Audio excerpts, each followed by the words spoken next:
Oke, assalamualaikum warahmatullahi wabarakatuh. Sampurasun rebahan people, kumaha kabarna? Mudah-mudahan masih dina kaayaan sehat walafiat. Oke, dina video ayeuna simkuring bakal medar ngeunaan carita wayang. Tak bakal jia kumaha caritana padaharanana. Urang langsung bae moal bating intro. Pasang handsfree, siapkeun kopi, gegel heula oda dinu kamari, pernahkeun posisi rebahan, wilujeng nonton and check it out.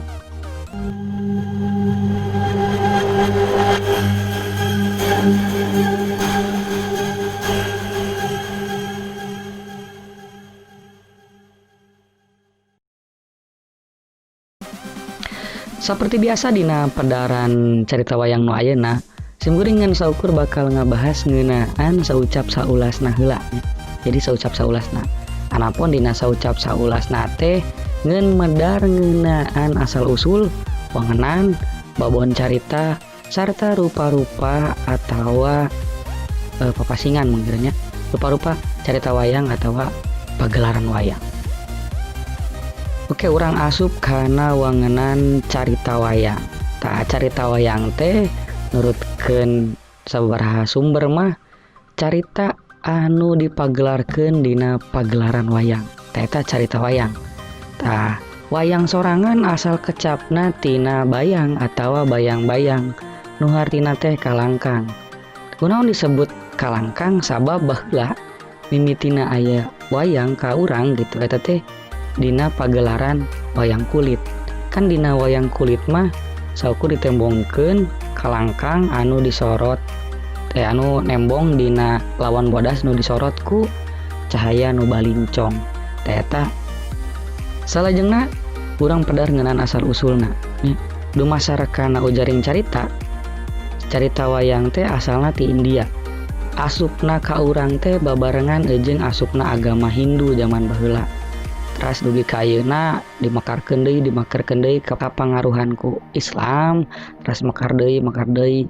Tadina proses kamakaranana tentu aya perubahan-perubahan. Da soalna kapangaruhan oge ku budaya-budaya atawa naon ngaranna teh tradisi-tradisi anu aya di urang gitu. Salah sahijina teh agama Islam misalkan teh. Tah anapun anu robahna atawa anu mekarna teh bisa tina alur carita, bisa oge tina tokohna, watakna, sareng tempat jeung sajabana. Anapun babon caritana eta teh aya dua, da berhubung asalna ti India nya. Nu kahiji aya carita Mahabharata. Carita Mahabharata karangan Vyasa, ieu teh carita wayang anu nyaritakeun perang sadulur di mana perang antara Pandawa jeung Kurawa ngarebutkeun kerajaan Hastina. Tah perang teh di tegal Kurusetra.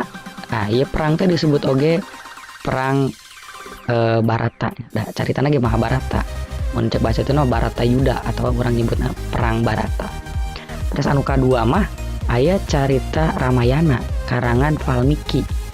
Tah dina carita ieu mah nyaritakeun ngeunaan Rama anu perang jeung kerajaan Alengka, nyaeta rajana teh ngaranna Rahwana anu nyulik garwana Rama nyaeta Sinta. Jadi perangna ieu mah marebutkeun awewe nya perang dina Ramayana mah. Tapi sarua oge perang-perang keneh. Tah eta carita antara Mahabharata jeung Ramayana. Tah berhubung carita wayang di urang teh oge mungkin mungkin mekarnya di mimiti asup oge eta kan awalna ti Hindu, terus asup agama Islam, carita wayang masih kene aya, terus mekar. Tadina kamekarana tentu aya perubahan kan. Perubahan teh aya berhubung asup Islam nya jadi perubahan aya nu kieu ya. Dina versi India, versi mimiti mah eta teh aya tokoh punakawan gitu. Tapi pas asup ka urang terus asup oge agama Islam, muncul tokoh punakawan.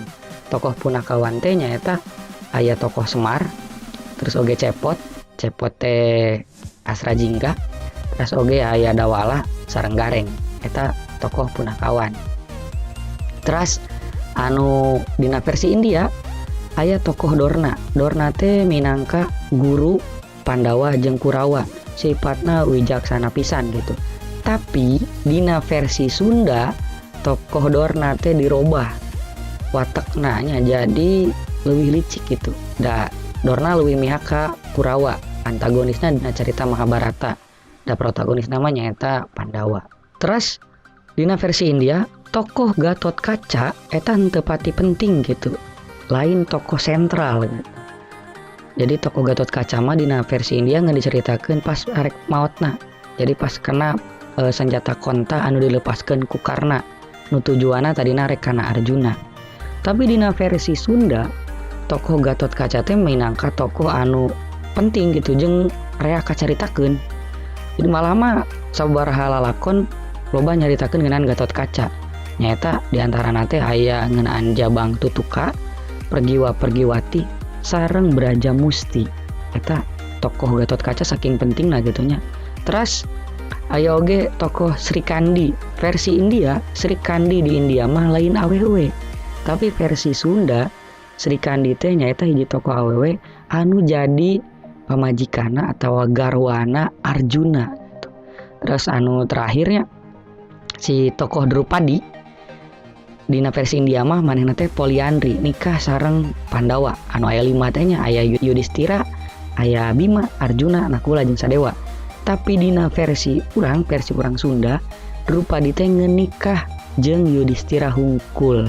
Eta teh parobahan atau kamakaran anu aya dina carita wayang. Tah salajengna urang pedar ngeunaan rupa-rupa pagelaran wayang sareng wayangna oge meureun nya. Tanu kahiji aya wayang Purwa. Asalna tina Parwa. Parwa teh artina mimiti. Jadi ieu wayang anu mimiti. Kan tadi di awal geus dibejaan awalna aya wayang teh nyaeta dina wayang kulit. Sarta wayang nu Purwa mah ieu wayang anu nyaritakeun ngeunaan Mahabharata jeung Ramayana teh. Anu kadua aya wayang Gedog. Wayang Gedog mah wayang kulit anu eusina nyaritakeun Panji, carita-carita Jawa, Panji Semirang. Anu katilu aya wayang Gelung. Wayang Gelung disebut oge wayang Golek Elung. Anu eusina teh nyaritakeun Mahabharata jeung Ramayana. Jadi nu tadi mah wayang kulitna disebut wayang Purwa, wayang Gelung mah wayang golekna nu nyaritakeun Mahabharata jeung Ramayana. Terus anu ka opat aya wayang Golek Iket, disebut oge wayang Cepaknya. Nu eusina teh nyaritakeun lalakon Prabu Damarwulan, Minak Jingga jeung sajabana. Anu salajengna aya wayang Titi atawa wayang Potehi.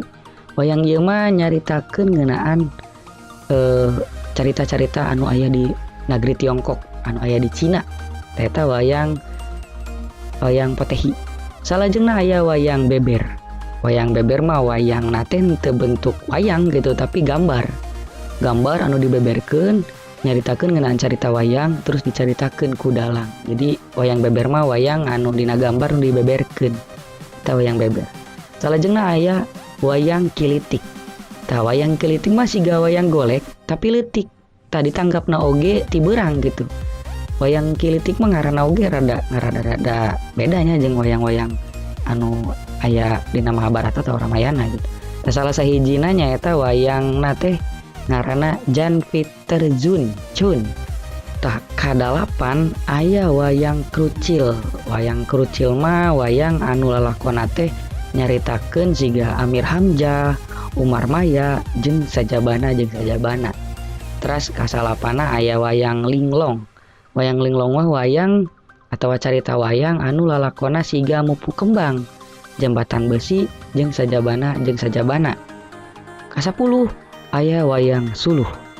Wayang Suluh mah eusina teh ngeunaan sajarah Indonesia gitu. Tokoh-tokohna teh disaluyukeun jeung tokoh-tokoh pahlawan atau tokoh-tokoh jalma-jalma anu aya di Indonesia.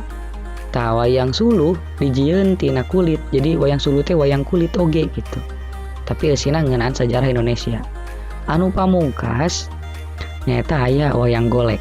Wayang Golek mah urang geus pada terangnya sumber di Jawa Barat. Bentukna jiga boneka dijieun dina kai sarta carita-caritana oge dicaritakeun ngagunakeun basa Sunda.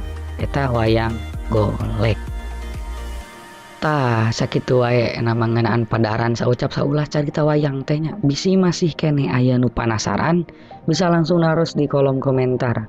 Terus tong hilap oge di like, share sareng subscribe supaya sim kuring menang AdSense pikeun ngeganti biaya kopi jeung odading salila ngedit video ieu. Hatur nuhun. Wassalamualaikum warahmatullahi wabarakatuh. Sampurasun.